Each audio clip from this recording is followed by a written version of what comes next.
como convidado especial aqui nesse nosso bate-papo, professor Edilson Carvalho. Eu lembro o nome completo.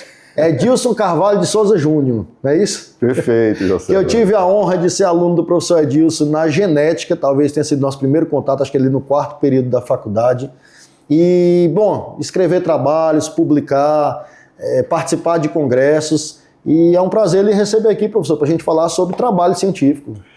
Professor Orlando, o prazer é todo meu, principalmente saber do sucesso que você, como profissional, como cirurgião cardíaco, e agora como apresentador de TV, né, viabilizando essa informação que é fantástico, né, principalmente na inteligência artificial, que você hoje é um grande difusor no nosso estado. Parabéns também. Obrigado, professor. Vamos falar disso também.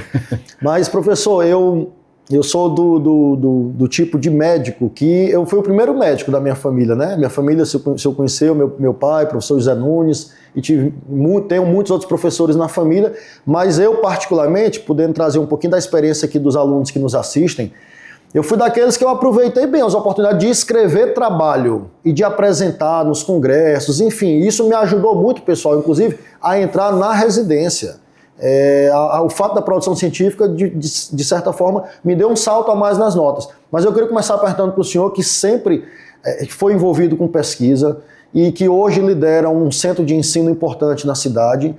Muitos alunos, ou mesmo muitos profissionais, têm intenção até de produzir ciência, mas às vezes não sabem nem por onde começar, professor.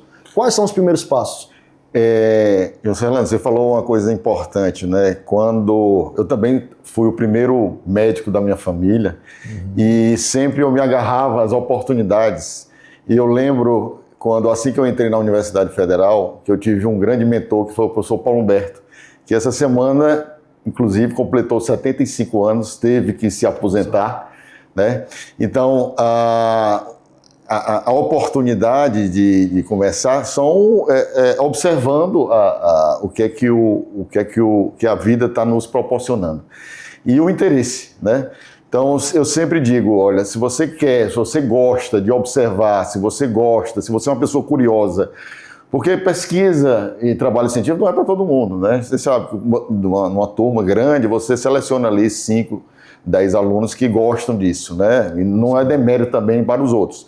Mas, como tudo na vida, a gente precisa gostar e ter prazer no que fazer. E logo lá no início do curso, eu fui monitor do professor Paulo Humberto, né?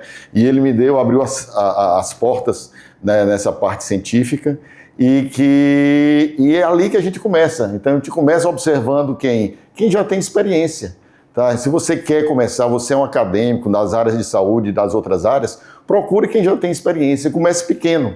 Eu sempre digo, olha, você pode chegar, ter doutor, pós-doutor, mas você tem que começar como um graduando, né? Depois um aluno de PIBIC, né? Dos programas. Na nossa época, né? Principalmente na minha, não tinha grandes facilidades. Hoje as instituições têm grandes oportunidades de acesso a esses programas de iniciação científica, né?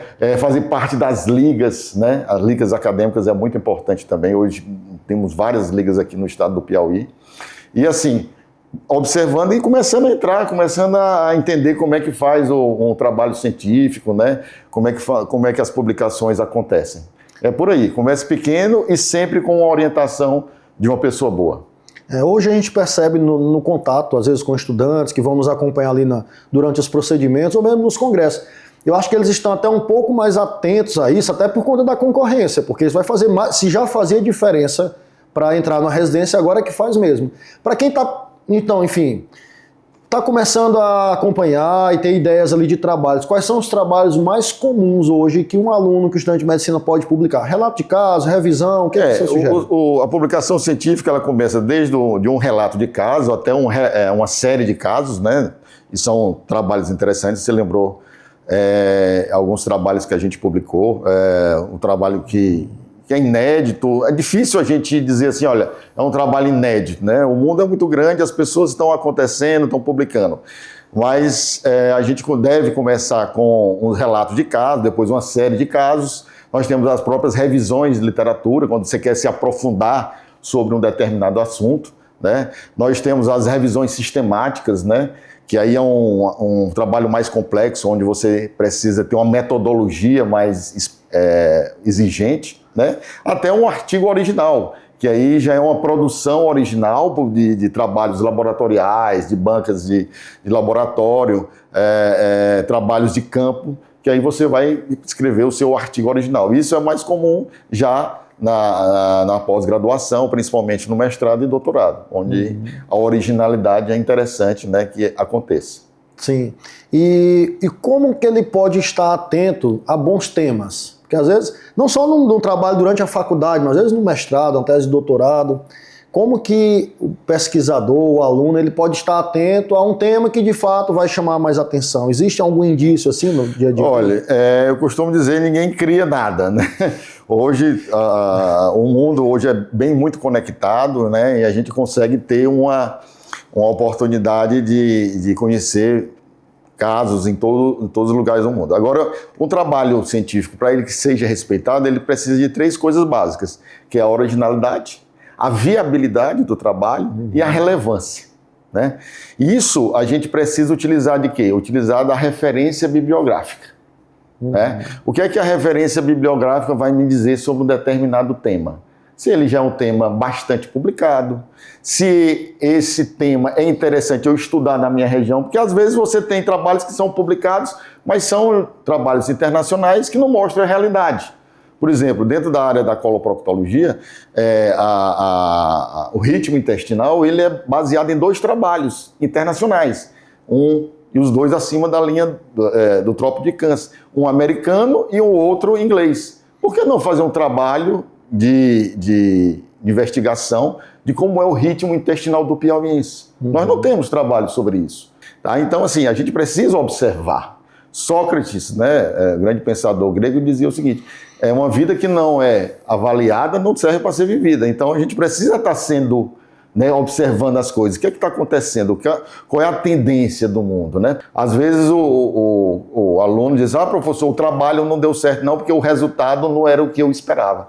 Na verdade, não existe isso, né? Existe resultado. Se é bom ou ruim, aí o tempo é que vai dizer, ou as minhas hipóteses é que vão se vai ser confirmadas ou não. Mas todo trabalho é importante no seu resultado em si. Como é que o senhor já trabalha com pesquisa também há muito tempo aqui no Piauí? Como é que é a sua avaliação a respeito do Piauí? Nós somos um polo, Teresina principalmente, e outras cidades da região também. Nós somos um polo em saúde, mas na pesquisa especificamente, como é que o senhor avalia? Olha, nós temos vários grupos, né, que estão aumentando, né? Nós temos essa difusão das faculdades, né? Como eu falei no começo, sobre a questão dos programas de iniciação científica, foi mostrando um caso interessante. O CNPq fez uma avaliação dos alunos que chegavam a mestrado e doutorado, a grande maioria deles tinham sido feito iniciação científica. Quer dizer, é lá na graduação que a gente começa a identificar esses profissionais. Então, quanto maior a oportunidade da gente oportunizar esses alunos que têm interesse à pesquisa, maior o resultado final, que é uma pesquisa científica bem realizada. Tá? Então, assim, o Piauí, como você falou, é um polo não só de saúde, mas de educação. E isso, com certeza, vai refletir em bons trabalhos de referências, como são realizados aqui. Nós temos um grande hospital de câncer que atrai, né, muitos pacientes, é um campo muito grande de pesquisa. Né? Que o câncer, na grande maioria das vezes, a gente tem muita coisa ainda a pesquisar, e dentro das outras instituições também, né? E isso facilita muito que o acadêmico, o próprio mestrando, doutorando, tenha a oportunidade de fazer um bom trabalho. Professor, enquanto você falava aqui, eu lembrava, antes de falar a próxima pergunta, lembra quando nós fomos para Campos do Jordão, na faculdade, último ano, eu já querendo fazer cirurgia cardíaca, entendeu? E o professor querendo que eu fizesse proctologia. Juscelano, tem um congresso brasileiro em Campos do Jordão. Vamos, professor. Me inscrevemos lá. Eu acho que nós inscrevemos o Ximene americana, que era para tratar retocolite ulcerativa, né, nos ratos. E automedicação em proctologia. Inclusive, outro dia eu citei seu nome aqui, quando a gente estava falando de algum tema sobre automedicação. E Eu lembro que a gente voltando de Campos do Jordão para São Paulo, a gente pegou um táxi, que era o Elcio, nosso amigo saudoso Elcio. E acho que teve problema o táxi, a gente quase não chega. Foi um perrengue danado ali, né? Chegamos de reboque em cima do carro no aeroporto. Foi isso mesmo. Mas dizer para vocês, pessoal, que acima de tudo, aluno é aluno e professor sempre é professor. Então eu tenho um respeito muito grande pelo professor Edilson, mas guardo boas lembranças daqueles momentos, das pesquisas, dos perrengues nas viagens. E hoje podermos trabalhar juntos, né, dentro de uma grande instituição e poder também estar participando ali dentro. E outro dia eu tive um convite seu para falar lá sobre inteligência artificial. Perfeito. E vou pegar esse gancho para cá. Porque eu comento nas aulas, nas palestras, que é até perigosa essa frase que eu falo, mas a gente tem que colocar. Que nunca foi tão fácil escrever um trabalho, publicar uma tese, como tem hoje em dia com essas facilidades. E aí vem um grande desafio. Como hoje aliar a faculdade de informação, de referência bibliográfica, que eu tenho rápido, que eu tenho a capacidade de produzir muito mais, sem perder a ética e a responsabilidade de escrever esse trabalho. Você como cientista, como que você vê como aderir, agregar a facilidade da inteligência artificial mantendo a ética em pesquisa? Antes de responder a pergunta, eu vou lhe dizer para todo mundo. Apesar de você não ter feito coloproctologia, mas você fez a especialidade que eu tive vontade de fazer e não tive coragem, que é a cirurgia cardíaca. Então eu acabei me realizando em você também. Não como filho biológico, mas como filho acadêmico, né? Então é fantástico. Obrigado. Isso. Então, assim, a inteligência artificial é uma coisa fantástica, José Orlando. As pessoas às vezes ficam cheias de dedos, cheias de coisa. A gente precisa usar isso, né, em benefício próprio. Eu lembro que quando eu fiz o meu mestrado, a gente precisava, isso ainda no final do século passado, a gente precisava mandar a lista de referências para a Bireme, em São Paulo, né, que ficava lá na Unifesp, e eles mandavam os artigos para a gente pelo correio. 10 anos depois, quando eu realizei o doutorado, né, eu estava com o saudoso professor Benedito Borges, um pesquisador fantástico, uma das maiores publicações da história da Universidade Federal do Piauí. Eu lá com ele no computador e ele dizia: Edilson, entre bem aqui nesse artigo aqui para a gente ver. A gente entrava lá e disse: aqui é interessante, compre o artigo. A gente passava o cartão ali no online e o artigo saía na impressora. Quer dizer, 10 anos depois. Uhum. E hoje nós temos a inteligência artificial, José Leandro, onde o quê? Você praticamente tem tudo, né? Ela lhe ajuda demais, né? E por que não utilizar isso de maneira ética, né? Em benefício próprio?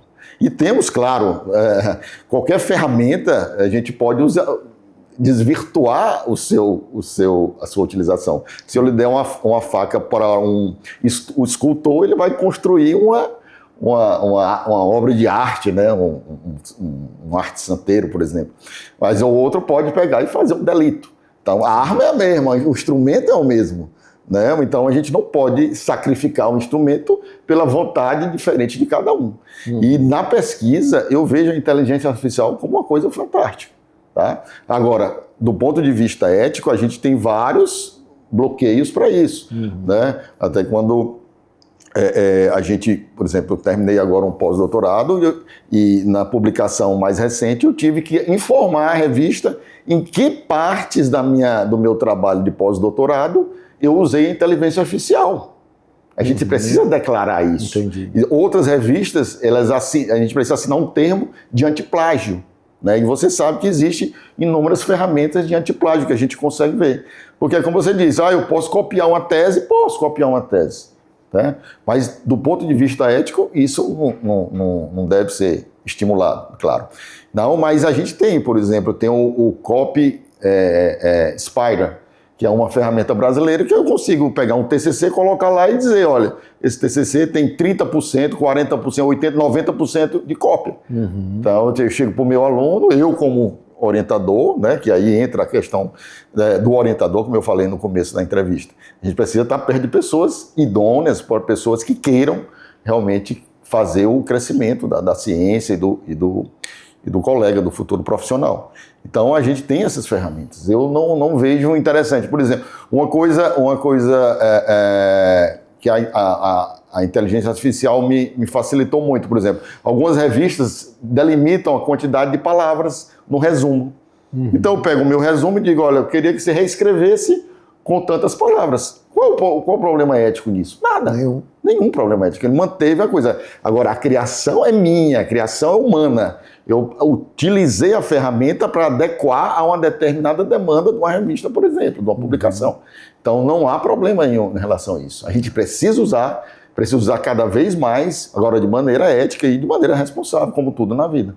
Sem dúvida. A gente, sempre que possível, a gente fala aqui também nesse programa de inteligência artificial. A gente tem um quadro aqui chamado IAMED, onde a gente sempre leva informações, principalmente para preparar estudantes de medicina e médicos que estão no mercado de trabalho, mas que vale para qualquer profissional de saúde ou mesmo para quem não é da área da saúde, para poder utilizar da forma mais responsável possível. Professor, obrigado pela presença. Esse Vida Mais aqui é uma extensão do nosso consultório, dos nossos hospitais, dos nossos trabalhos. Esteja sempre convidado e à vontade para vir falar aqui, porque é sempre tema de uma relevância importante para quem nos assiste. Obrigado, professor. Obrigado a você, Jocelano, e parabéns mais uma vez.